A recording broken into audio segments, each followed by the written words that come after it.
Assalamualaikum warahmatullahi wabarakatuh. Hai, apa kabar sahabat penggerak Jawa Timur? Tetap semangat dan selalu sehat ya. Senang sekali kita bisa ketemu lagi di Si Pendekar, Siniar Pendidikan Kebudayaan Atraktif dan Relevan BBGP Provinsi Jawa Timur. Saya yang selalu setia menemani sahabat semua, berbagi apa saja tentang tantangan dan perkembangan pendidikan di sekitar kita.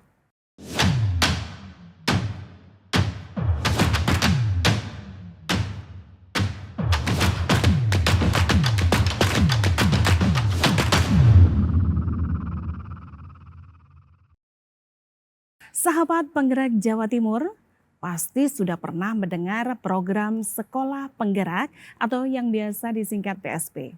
PSP adalah salah satu program dalam kebijakan Merdeka Belajar.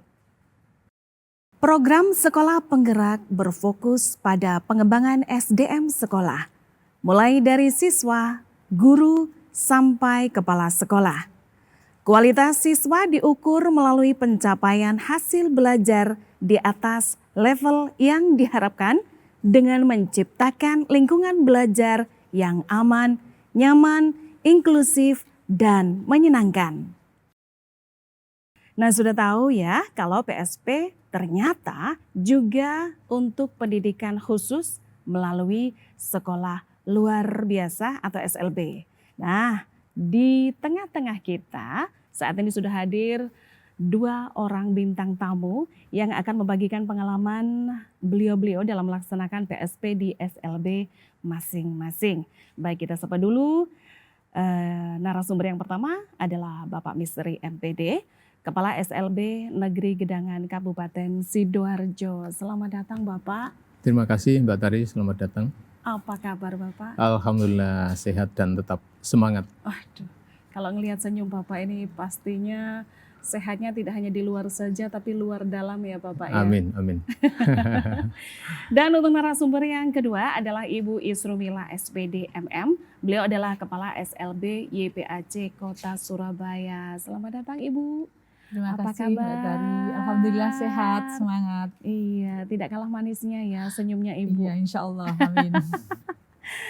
Baik, yang pertama kita ke Pak Misteri dulu ya. Assalamualaikum Bapak. Waalaikumsalam warahmatullahi wabarakatuh. Baik, Bapak, sekolah Bapak telah mengikuti PSP pada angkatan pertama mulai tahun ajaran 2021. Bisakah Bapak diceritakan bagaimana praktik baik PSP di sekolah yang Bapak pimpin? Oke, saya akan memulai dengan persiapan dulu. Persiapan dulu, Jadi, monggo. ketika SLB Negeri Gedangan lolos sebagai sekolah penggerak angkatan pertama, yang saya pikirkan adalah bagaimana menggerakkan seluruh guru-guru, terutama yang dalam tanda kutip usia di atas 50, yang kebetulan di SLB Negeri Gedangan ini komposisinya 80%. Ini menjadi tantangan tersendiri karena program sekolah penggerak itu sangat dibutuhkan bagaimana penguasaan IT-nya. Sekaligus kita juga bertransformasi budaya belajar dari yang dulu kurikulum 2013 menjadi kurikulum Merdeka. Ada banyak hal Mbak Tari, terutama bagaimana menyiapkan SDM, terutama guru-guru kami, bagaimana mereka memahami konsep kurikulum Merdeka. Kami melakukan yang pertama dengan IHT, in-house training, dan itu kita kombinasi baik secara daring maupun juga luring. Kemudian dalam proses berjalan, karena ini adalah kebijakan baru, kita juga melatih guru-guru kita untuk memahami yang terkait dengan kurikulum operasional satuan pendidikan atau KOSP. KOSP. Okay. Berikutnya baru kita mengadakan workshop, pelatihan, pendampingan terkait dengan bagaimana penyusunan perangkat ajarnya. Karena ini sangat berbeda dengan kurikulum sebelumnya. Jadi di sana ada capaian pembelajaran, kemudian ada fase-fase, ada tujuan pembelajaran, ada alur tujuan pembelajaran. Ini adalah konsep baru dan ini membutuhkan pemahaman yang kolektif agar layanan kepada anak-anak kita betul-betul sesuai dengan maksud dan tujuan pemerintah yang membuat kebijakan program sekolah penggerak ini. Ini yang sangat mendasar, terutama untuk penyiapan guru-guru kita. Perlu waktu cukup lama agar mereka betul-betul memahami konsep ini, karena konsep sekolah penggerak ini, kurikulum merdeka ini, orientasinya adalah bagaimana anak-anak kita yang spesial dan berkebutuhan khusus itu mendapatkan layanan sesuai dengan kebutuhannya, sesuai dengan bakat minatnya, dan sesuai dengan kebutuhan yang memang berdasarkan hambatan-hambatan yang dimiliki oleh anak-anak kita yang istimewa ini. Iya, baik. Pasti proses dalam pembekalan guru ya Pak ya, istilahnya ya Pak ya. Seperti mindset yang sebelumnya seperti apa, dan Bapak pastinya sangat bekerja keras bagaimana caranya merubah mindset.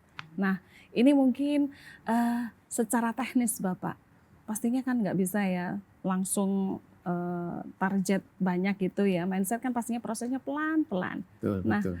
itu pasti butuh cara tersendiri dari masing-masing karakter orang, pastinya berbeda-beda. Iya. Nah, mungkin bisa dijelaskan Pak sedikit caranya atau secara teknisnya bagaimana? Kebetulan di SLB Negeri Gedangan mempunyai 40 tenaga pendidik yang 30 orang itu usia di atas 50. Wah, itu malah sulit sekali ya Pak ya? Tantangan berat.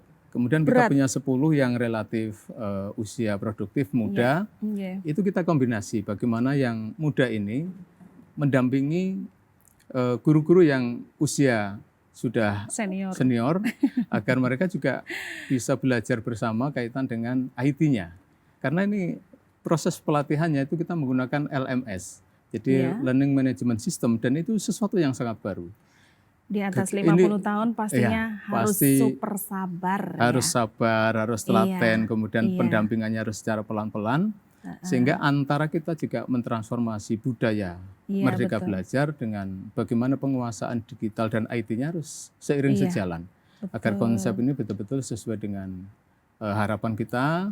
Apalagi kita menjadi sekolah yang pertama, itu agak susah mencari pembanding dan contoh yang lain. Jadi kita harus betul-betul bisa mengeksplor, memahami, dan juga mengimplementasi dari kurikulum Merdeka ini secara mandiri tentu, tapi dalam bimbingan dan pembinaan dari para fasilitator, pengawas pembina. Sehingga kita bersyukur, alhamdulillah dalam waktu setengah tahun, SLB Negeri Gedangan betul-betul sudah bisa bertransformasi menjadi sekolah penggerak yang menggembirakan, terutama dari banyak hal. Anak-anak kita luar biasa, pertumbuhannya, kemudian prestasi-prestasi sekolah luar biasa berkembang pesat.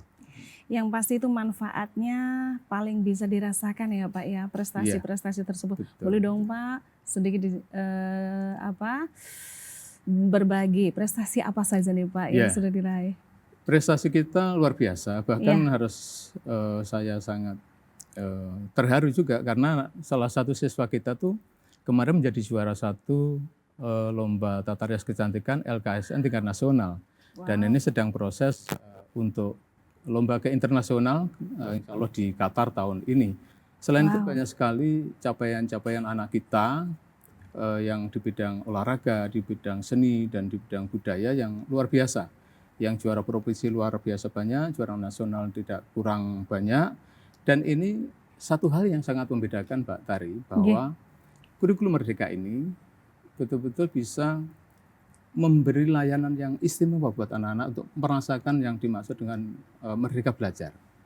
Karena anak-anak ini kita assessment bekerja sama dengan para pihak yang kompeten. Jadi untuk melihat apa potensi yang dimiliki, ini kita bekerja sama dengan psikolog, bekerja sama dengan rumah sakit. Karena ini berbeda dengan anak-anak reguler. Kalau anak-anak reguler itu assessmentnya diagnostik. Jadi fokus kepada pembelajaran. Mapel saja atau CP saja, tapi untuk anak-anak kita itu kita juga harus melihat apa yang menjadi hambatannya, apa yang menjadi layanan khususnya, dan sekaligus apa potensi yang bisa kita kembangkan. Ini yang sangat berbeda, dan bersyukur kurikulum Merdeka ini betul-betul menjadi cara kita mengembangkan kehebatan-kehebatan anak kita, terutama di bidang pengembangan bakat dan minatnya. Baik, Bapak Misri, terima kasih yang luar biasa penjelasannya. Dan pemirsa, kita akan melangkah ke segmen berikutnya bersama narasumber berikutnya, G. Dan kita akan membahas lebih jauh, lebih dalam lagi setelah yang satu ini.